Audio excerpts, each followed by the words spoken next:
నల్గొండలో మంత్రి కోమటిరెడ్డి వెంకటరెడ్డి పర్యటించారు. సబ్ స్టేషన్ పనులకు శంకుస్థాపన, నూతన డీసీసీబీ చైర్మన్ ఎన్నిక, ఇతర అభివృద్ధి పనుల ప్రారంభోత్సవాలలో మంత్రి వెంకటరెడ్డి పాల్గొన్నారు.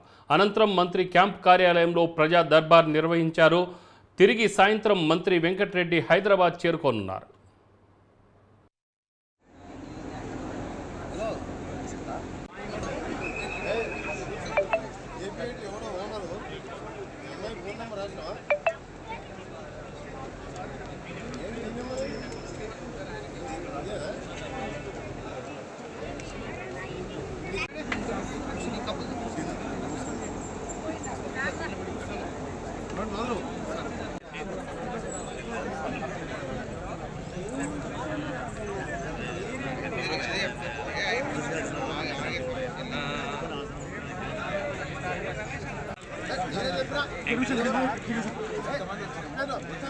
ఆర్డర్